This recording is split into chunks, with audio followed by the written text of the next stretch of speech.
ప్రస్తుతం దేశంలోని చిన్నారులను ఒబేసిటీ పట్టిపీడిస్తోంది. ఎంతో మందిలో ఇందుకు సంకేతంగా డార్క్ ప్యాచెస్ కనిపిస్తున్నాయి. ఇది ఊబకాయానికి శరీరమిచ్చే ఫస్ట్ సంకేతం. దీనినే ఎకాంథోసిస్ నిగ్రికాన్స్ అని అంటారు.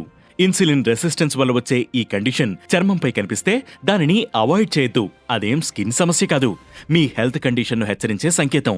పెద్దల్లో ఎక్కువగా కనిపించే ఈ లక్షణం ఇప్పుడు పిల్లల్లోనూ ఎక్కువగా కనిపిస్తుండడం ఆందోళనకరం.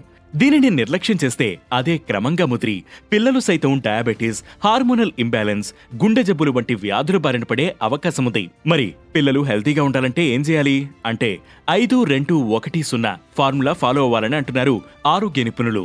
ఈ 5-2-1-0 అంటే ఏంటో ఇప్పుడు చూద్దాం. ఈ ఫార్ములాలో 5 అంటే రోజులో 5 లేదా అంతకంటే ఎక్కువ సార్లు ఫ్రూట్స్, వెజిటబుల్స్ తీసుకోవాలని. దీనివల్ల మీరు ఎనర్జీగా ఉండడమే కాక హెల్తీగా కూడా ఉంటారు. ఇక రెండోది రీక్రియేషనల్ స్క్రీన్ టైమ్ ను 2 గంటలకే పరిమితం చేయడం. అంటే బోర్ కొడుతుందనో లేక ఎంటర్టైన్మెంట్ కోసమో ఫోన్లు, ల్యాప్టాప్స్ మొదలైనవి చూసే అలవాటు తగ్గించడం.